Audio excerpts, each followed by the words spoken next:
This is our league, and this is your league. From the 55-yard line on CFL America Radio and the Sports History Network. Stand by, 15 seconds to air. Stand by all cameras and videotape. Ready with your opening graphics. Stand by, Howard. Here we come, Frank. Ready, Don. Stand by audio, your opening music, and roll tape. Take tape.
Giants down by 4.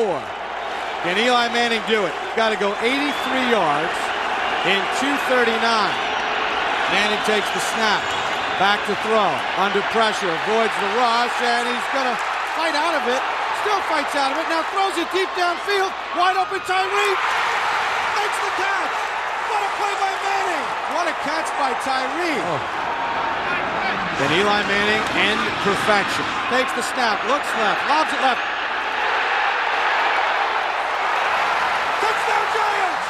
And the Giants have won Super Bowl 42. The Patriots will not be perfect. New York followed its surprising upset in Super Bowl 42 with 3 disappointing seasons. Each year, the Giants started strong, then faltered down the stretch.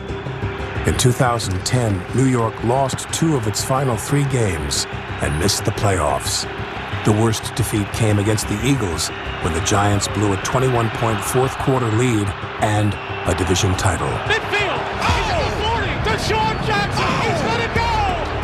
The Philadelphia Eagles have scored 28 points in the final 7 minutes of the ballgame.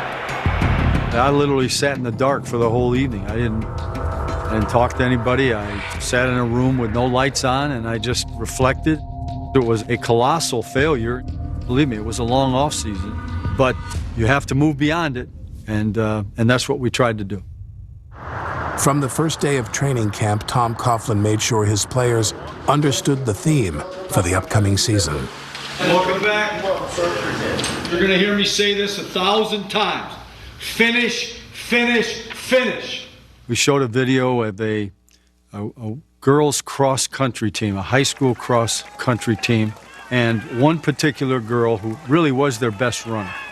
Coming down the stretch, she began to struggle.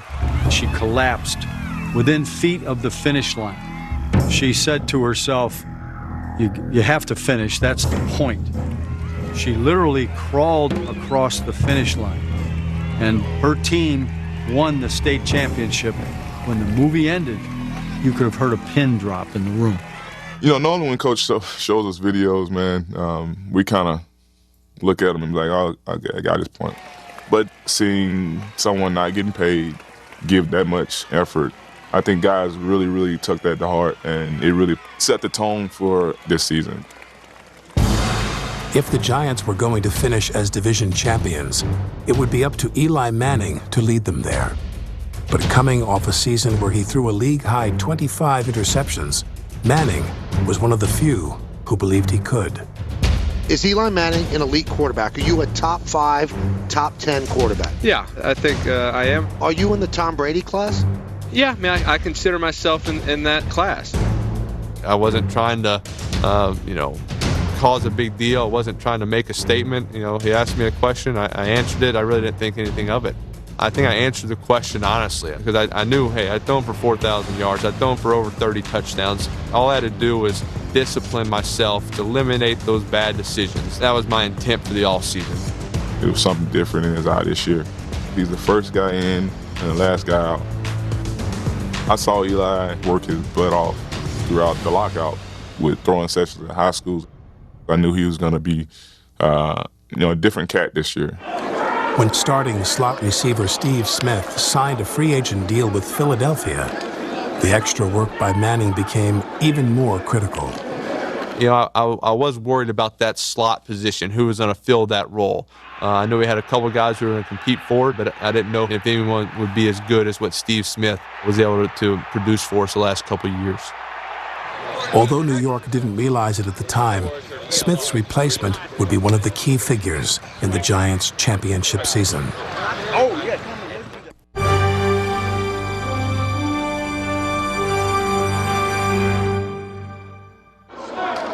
Heading into the season, one of the Giants' biggest concerns was how to fill the void left by slot receiver Steve Smith.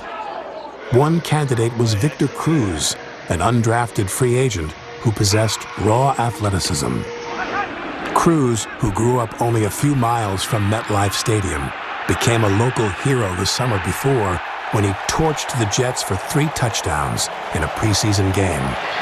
It's a hell of a play by that kid. You saw playmaking potential, but can he be, consistent in his route running and learning the concepts? We still didn't know. Unfortunately, he got injured early on and missed a full season. I was hoping he was going to be a big player for us in March or early April. I wanted to start throwing and needed a guy to throw to. I didn't know he was, from Patterson, New Jersey, so I figured he'd be in the area. And so, that's when I got his number from the Giants. He shot me a text, and I was like, and he was like, "Hey, man, are you in town? I want to throw." And I was just like, "Who is this, man?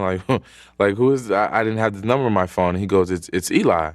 And I go, "Whoa!" And then I go to my mom's like, "Mom, Eli just texted me." And she goes, "Well, you better text him back." So we went to the field, and it was, there was like a dog competition or something going on. We couldn't even get on the field, so we're throwing on the sidewalk.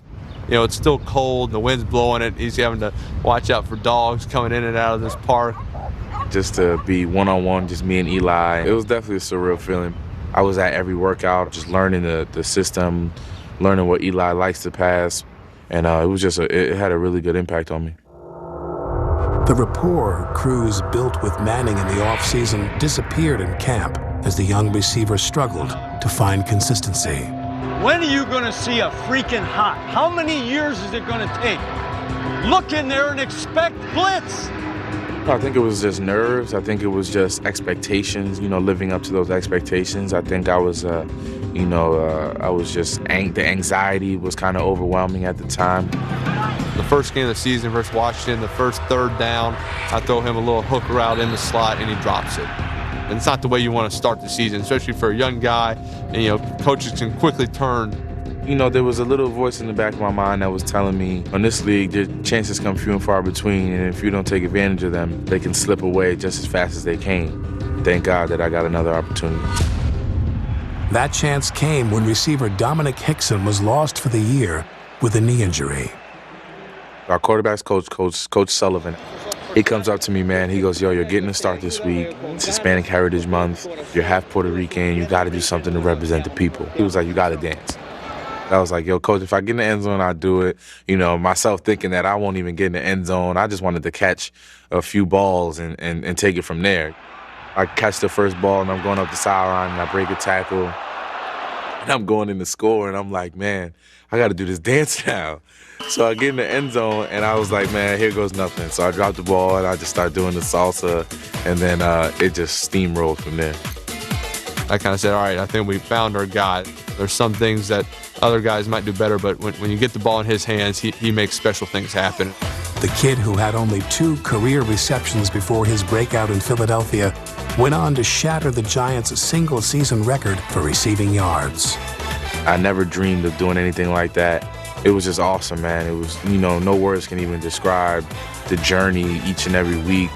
Once you get an understanding of the offense that you're playing in and you're confident and you're relaxed, I think it's just easy to sit back and play, man. And I think that's what happened to me throughout the course of the season. He was that player this year when we needed to play. We'll be on the sideline like where Cruz at. Every time he got it done. Over the middle, completion to the 10. The Cruz spins up and into the end zone for a touchdown. I mean, he's a phenomenon now. The sauce has been around for years, but now that's the dance Victor Cruz started. Every time he touches the ball in Giant Stadium, they say Cruz. The chant of Cruz rings throughout MetLife Stadium. They don't say Eli. They definitely don't say Tuck. Yeah. I mean, kind of jealous. With help from Cruz, Eli Manning had his finest season as a pro, backing up his preseason proclamation. Manning set an NFL record with 15 touchdown passes in the fourth quarter and led the Giants to 6 comeback victories. And the Giants have the lead back. We talk about a story of resiliency. My wife was getting on me. She says, you're allowed to have a 10-point lead going into the fourth quarter and just win a game. And I said, well, Coach Coughlin told us to finish strong. So, we figured we might as well be down, finish strong. And so maybe we took his point a little bit too literally about finish. In Week 9, Manning stunned the Patriots with a comeback reminiscent of the one he orchestrated in Super Bowl 42. The game-winning drive even featured a miraculous catch by a receiver wearing number 85. What a catch by Ballard. He pulls a David Tyree. You're kind of saying, well, I've been in this situation before. I'd be lying if I said there wasn't kind of an eerie, similar feeling to the Super Bowl in 07. 3rd and goal at the 1. Throws it left to the end zone. Touchdown, Giants. Anyone who doubts whether or not Eli Manning has the stuff. Eli looked pretty elite here. How he played this year was tremendous. I think he should have been league MVP. Thanks to Manning, the Giants were 6-2 and in first place at the halfway point of the regular season.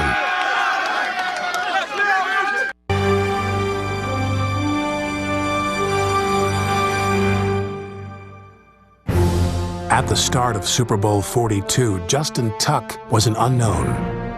After an MVP-caliber performance that included 2 sacks, Tuck was hailed as the next great Giants pass rusher. Over the next 3 years, Tuck replaced Michael Strahan as defensive captain, and he matured into one of the fiercest defenders in the NFL. When I play, I kind of vision myself as a gladiator. Growing up in Alabama, for a birthday present, I got the He-Man sword. And I used to run around saying, I'm He-Man, and I have the power. My mom used to say I used to sleep with the sword, and we were kind of inseparable, so the nickname He-Man just stuck. In 2011, injuries made the most powerful man in the Giants universe a mere mortal. I had growing issues, shoulder, foot, knee, torn ligaments in my hand. But when I did the neck, it takes away a little bit of the edge. Every time you go and contact a guy, there's some doubt. Mentally, I wasn't ready to be Justin Tuck of old. Tuck was also hurting emotionally after his grandfather and 2 uncles passed away during the season. I truly love those guys, man. I do. They've watched me play since I was running around screaming He-Man. I've kind of tried my best to block out those memories. Being on a plane headed down there and just crying. I don't know. It was tough.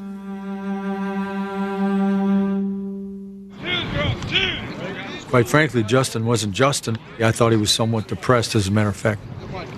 I thought it was time for us to talk about it, and we simply had a kind of a heart-to-heart. It wasn't coach to player. It was more, this is what I'm seeing. This is what I don't want this for you. I want you to look at things from the positive standpoint. You know, he challenged me. And if you know me, I don't like backing down from challenges. Told me I was playing like crap. Told me I was better than that. Told me we don't care about injuries. Nobody cares about injuries. No toughness, no championship. At that point, I realized, you know, I am feeling sorry for myself. When I got out of the chair, I just felt revived a little bit. And it just seemed like all the pains and all the, you know, fatigues and injury started to kind of just go away a little bit. Now he lit up the room again, you know, with his eyes and his smile and his work habits, and that was a breath of fresh air for everybody. So that was a huge factor. Tuck's rebirth couldn't have come at a better time. New York's injury-depleted defense was struggling. The Giants had lost 3 straight, and there was growing concern from the media of another second-half collapse. No one pointed any fingers. No one, you know, said anything to get any of the other guys down. Everybody kind of just picked each other up. Part of the team's cohesiveness stemmed from techniques learned earlier in the season at a seminar conducted by former fighter pilots.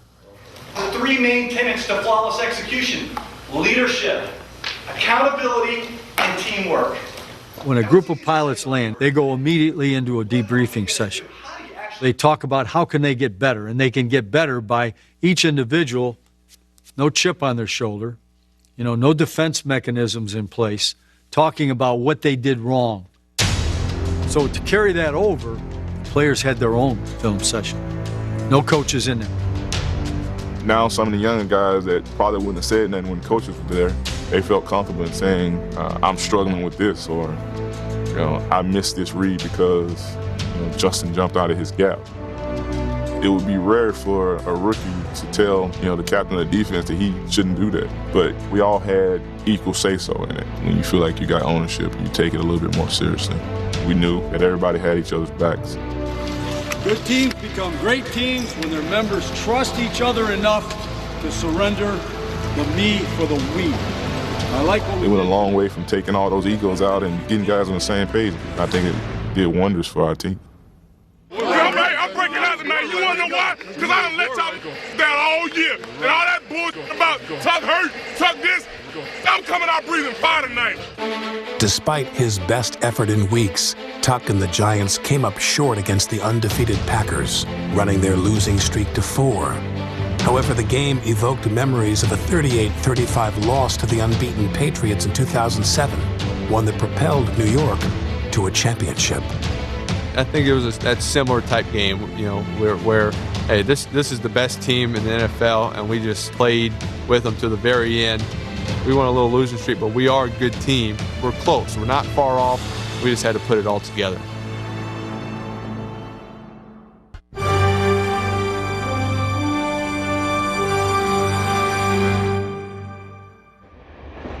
New York's season was in danger of derailing again. The Giants had lost 4 straight, something no team in NFL history had ever overcome to win a Super Bowl.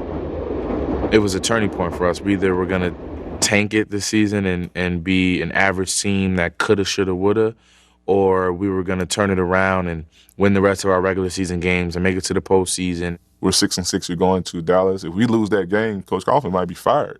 You know, Coughlin's going to get fired. Maybe they should start that early in the year because we play better when that starts. We never made that an issue. He kept us cool and had good messages for us. We've fallen, but we got to get to that finish line. Doesn't matter how you do it. You just got to make it happen.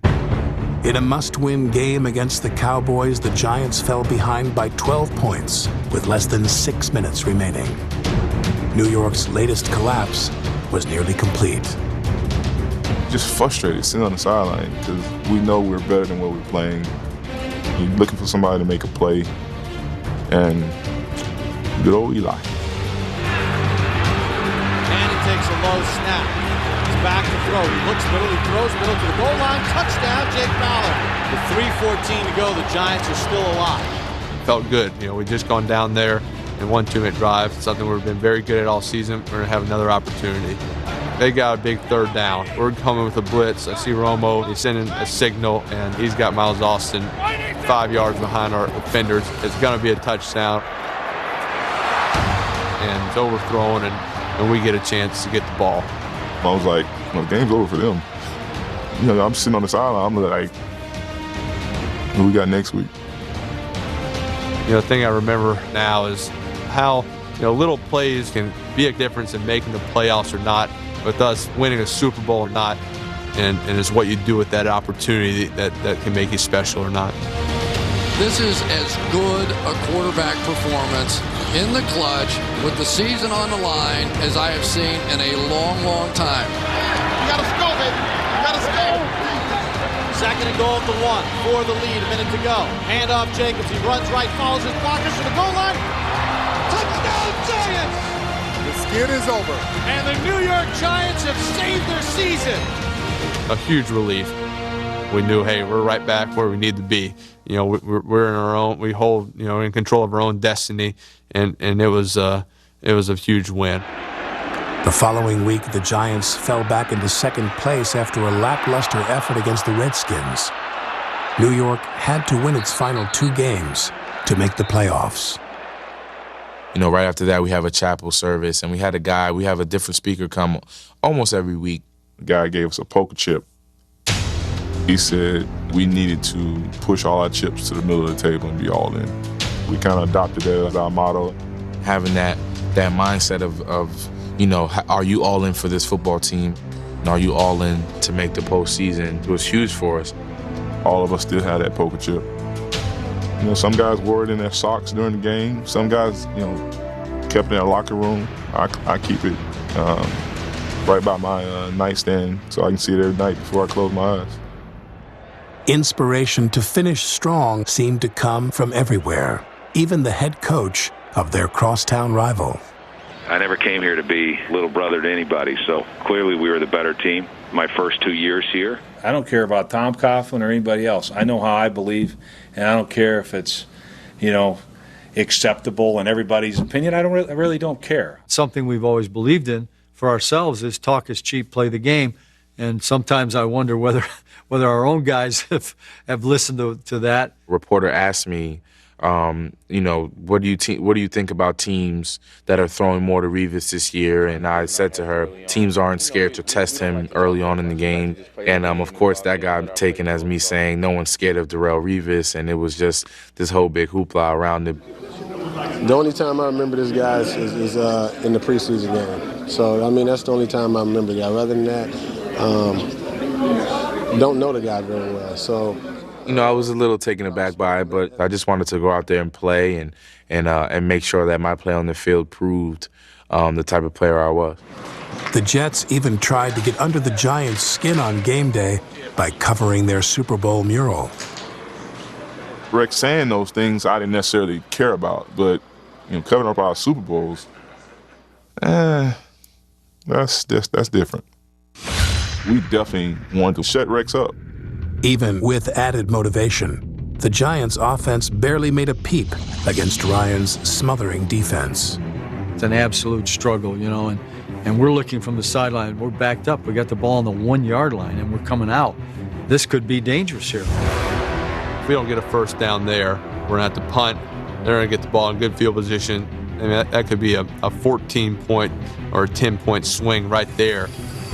Desperate for a spark, the Giants needed Victor Cruz now more than ever. Manning back to throw. Looks, throws one to the right, completes it to the right for a first down, and running out of a tackle down the right sideline is Victor Cruz. Chased by Smith, hurdles over him, to the 30, to the 20, to the 10, to the 5, touchdown Giants, 99 yards! You can't ask for a bigger momentum change than that.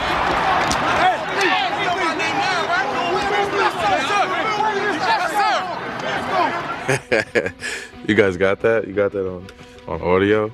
Yeah, because, you make such a big play for your team. You're feeling good about yourself. Your emotions are running high. So I was talking a little bit, and I think it was warranted for the time being, at least. And so Victor goes 99, and it's a whole different ballgame. And probably from that point on, if you wanted to define the defining moment in the season, when things really came together and took off, that was it right there. From that point on, we started to combine confidence with cohesiveness, with intelligence, with masterful play. A healthier and revitalized defense shut down the Jets in the second half, and the Giants got the last word. It's our turn! It's our turn! It was good to kind of, win the battle of New York, if you will. Some guys ripped those things down and let them breathe after the game and let those murals be seen a little bit. It's Giant Stadium. I think that's a stadium. Giant Stadium.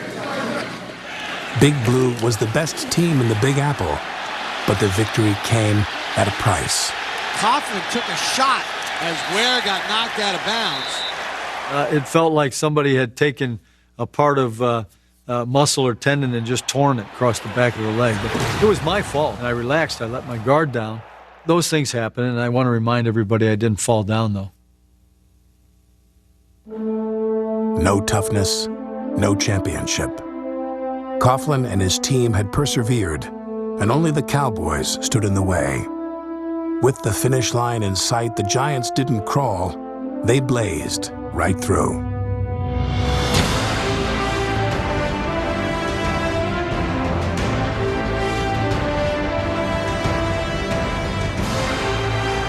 Touchdown, Victor Cruz! 74 yards, and he's done it again! I hate the Cowboys. I do. And having the opportunity to end it with the sack caused fumble against Romo, it's one of my favorite moments of that year. Now sacked by Tuck, fumbles the football, and the Giants have it. And that's your ball game. And they're celebrating in the aisles at MetLife Stadium. The New York Giants are the NFC East champions. Congratulations to the NFC East champions. Yes, sir.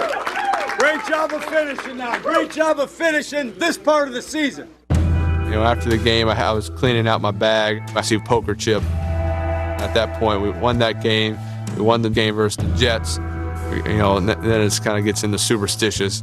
I put it on my little dresser. I didn't want to say it was good luck or not. I just kind of made little hints, and I told my wife. I know it might seem odd that there's a poker chip sitting there, but let's just leave that there and this until this ride's over.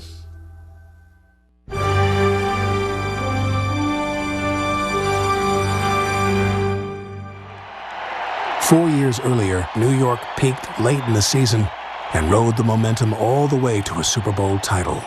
Heading into the 2011 playoffs, few thought the 9-7 Giants could do it again. The idea of everybody telling you that you can't do something, I like that. That's a good thing. Well, these guys took this to the extreme. We thrive in people not giving us a shot. I think that we went through the most adversity this year of any team. I think that made us that much stronger. We were all in, and we were gonna lay it on the line for what it was worth. And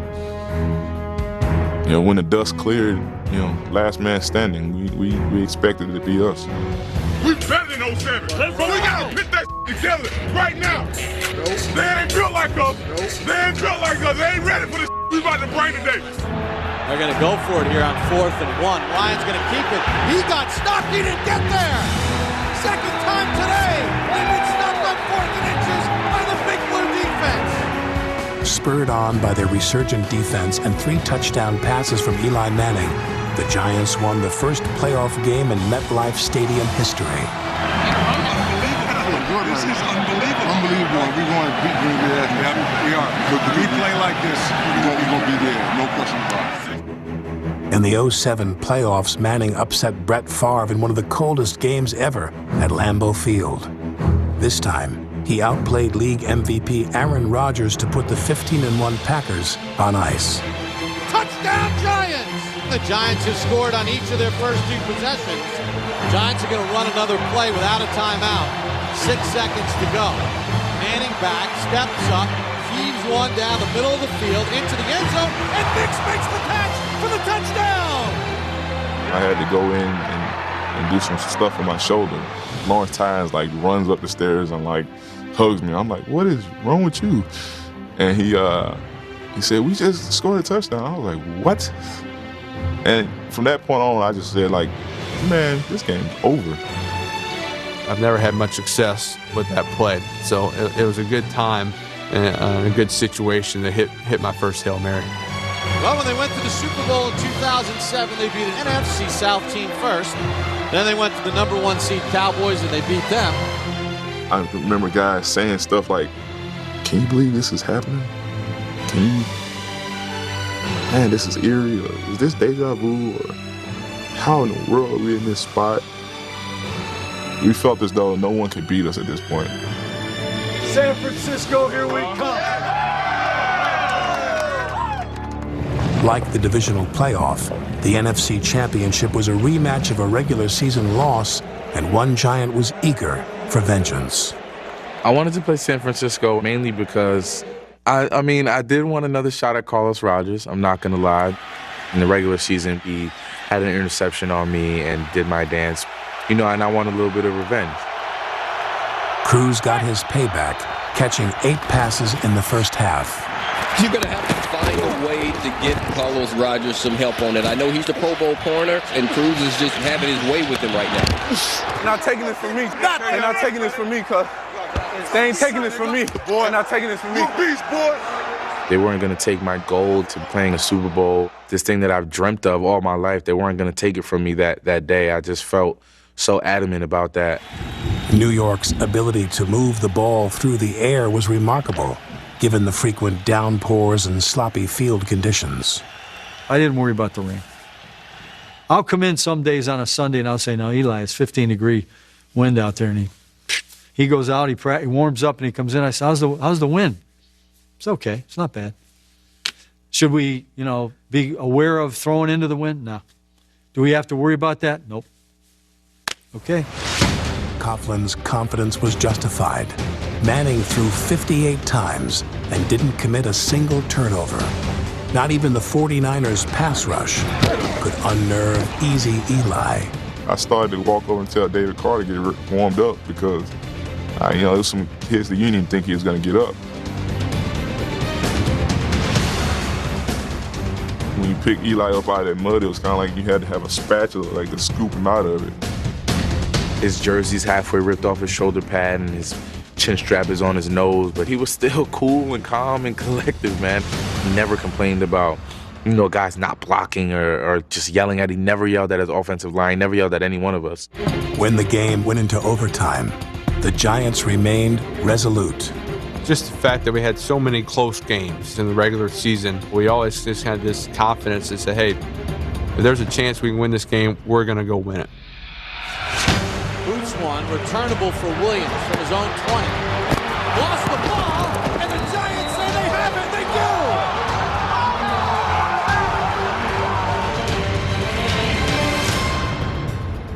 Knocked out by Jaquan Williams. Devin Thomas recovered it. That's the only thing I can remember thinking. How favored is this football team? Can the Giants now finish the deal? We're going to be all right. We're going to be all right. I know. We're going to be all right. Lawrence Tynes from 31 yards to put the Giants in the Super Bowl against the Patriots. This is the same guy that in 2008 kicked a 47-yard field goal with minus 24 degrees in overtime in Green Bay, Wisconsin, with a ball that was hard as a brick. I believed he was going to make it.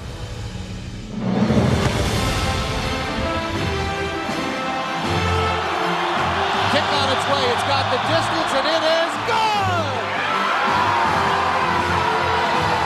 And Lawrence Tynes has done it again. He's kicked the Giants to the second Super Bowl in 4 years. We're going to Super Bowl! We're going to Super Bowl!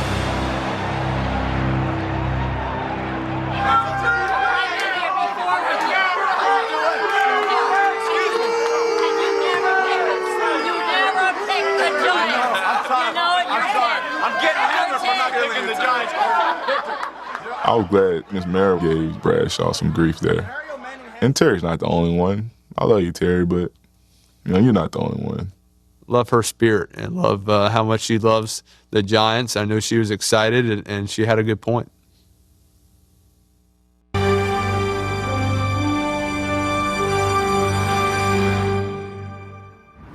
To complete another incredible championship run, it seemed fitting that the Giants would again have to defeat the New England Patriots. During preparations for the Super Bowl, Eli Manning made sure that his teammates were focused on finishing. I stood up and I said, I've been to a Super Bowl, but I've also seen in my brother what he was like after he's lost a Super Bowl. That's something I never want to experience. We're going to work and we're prepared and we're not going to lose. I commend Eli because that's not what he's done. That's not normally where he's comfortable. But again, egos aside, just getting up and doing what's best for the football team. Our practices out there, bang, bang, bang, bang, bang. I don't know if the ball ever hit the ground. And the guys who usually try to bust my tail with my time thing, I would set up time for practice. Let's say it was 3:35 or something. They'd be out there at 3:20, dressed and ready to go. I am so very, very proud of this football team. And I am man enough to tell you guys that I love you.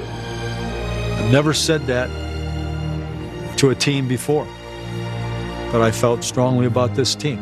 The thing I wanted them to know is how much I admired them for what you've accomplished, for the men that you are, and the way in which you have truly come together as a team. That's all you coach for. That's what that's the goal. How many of y'all want it today? I got a ring. Chris, you ain't got one. You don't know what it feel like. Rock, you ain't got one. You don't know what it feel like. Limber, you ain't got one. You don't know what it feel like. Boss, you ain't got one. You don't know what it feel like. I'm telling you right now, it's the best feeling in the world. And if it's on me today, you gonna have one after this. Super Bowl 46. Man, oh man. I'm trying not to blink because I might miss something. To finally be on that field and look up and see, Super Bowl 2012 in Indianapolis was just probably one of the greatest feelings ever. Cruz in a slot left, Manning back to throw. Throws one left, touchdown Giants, Victor Cruz on the slant. And he does the salsa in the Patriots end zone. It's a dream just to be able to play in the game, but to actually score a touchdown right in front of where my high school coach and my godfather was sitting. It was just, there's no other feeling that can match that. Cruz's touchdown was the only one New York tallied in the first 3 quarters. Tom Brady gave the Patriots the lead by completing a Super Bowl record 16 consecutive passes, but he failed to connect on the one throw that could have finished the Giants. 5 minutes to go, and Patriots by 2. Wide open, Welker. You've seen Wes make catches even harder than that. But like the Romo to Austin throw, I saw that. I was like, well, that was their opportunity. For the second time in 4 years, a Giants-Patriots Super Bowl would be decided in the closing minutes.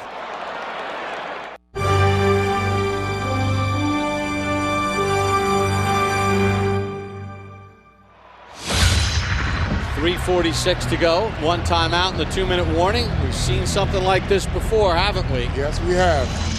In Super Bowl 42, Eli Manning led the Giants to victory with a dramatic game-winning drive. Now, he had a chance to do it again. Definitely had a little, felt familiar in that situation. The last 2 times we've played the Patriots, we've gone down there and scored touchdowns. Obviously, this time only down 2 points. So you start thinking, hey, a field goal will win this game. Like it had 4 years earlier and so many times during the last 5 months, New York's fate rested on the right arm of Eli Manning. Manning out of the shotgun set, is back to throw. Finds the pocket, deep ball down the left sideline, and it's going to be caught. Was he inbounds? Yes!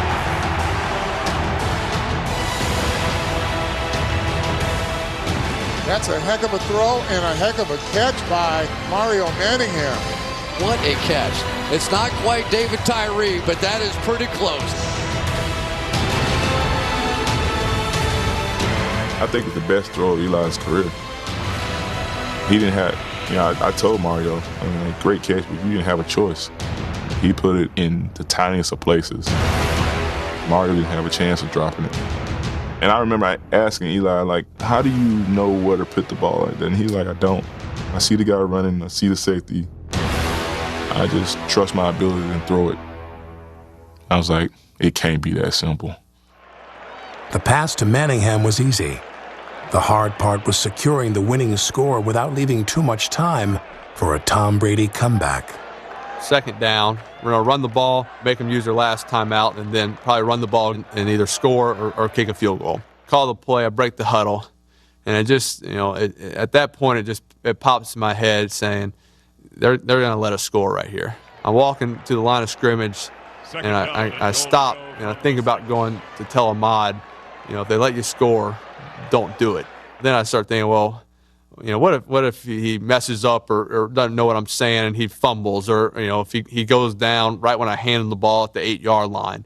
So I'm not going to say anything. I'm just going to let it happen. Get the ball snapped, and I can tell right away they're not going hard. So I'm going back. I'm handing him the ball, and I'm yelling, don't score, don't go in, don't go in. He's given the Giants the lead here in the Super Bowl, but it was an almost reluctant touchdown by Bradshaw. It's not your typical great play. We just had a great chance to win the Super Bowl. It's kind of like, should he have gone down there? Should he have scored? Am I happy? Am I upset? Kind of what's the emotion I want to feel right now? But ultimately, you'd rather score a touchdown than settle for a field goal. A lot of people in this situation be thinking, why did we score so quick? Why we didn't blah, blah, blah. I remember turning to OC and saying, we got a chance to get another sack. As a competitor, you want to have the chance to finish it. Only one play separated the Giants from the ultimate finish. One play away. I can't stay still. I can't stay still.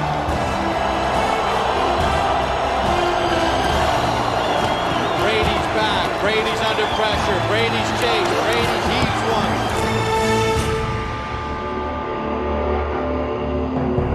As that ball goes in the air, you just, oh my goodness. It felt like it was in the air for a lifetime.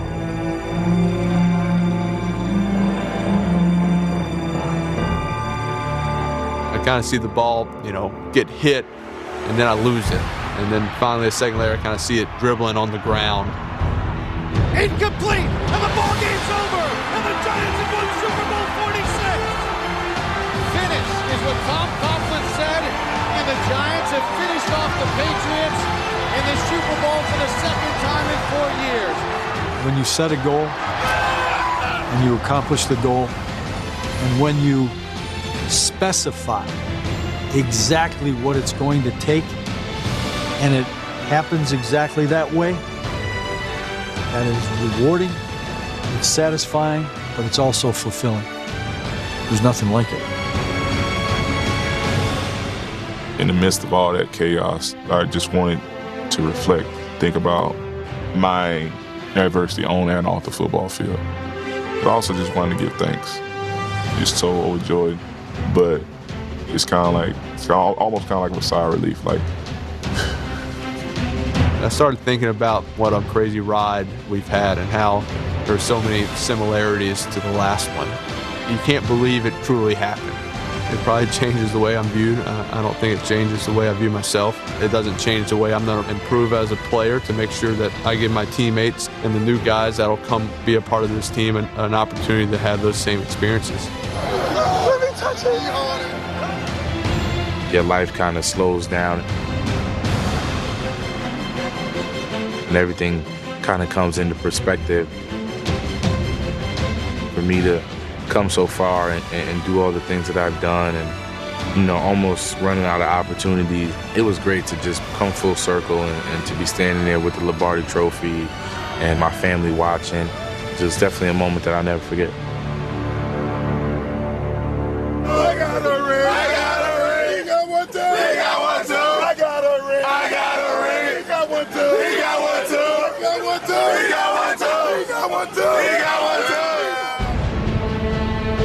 too. We might not have been the most talented.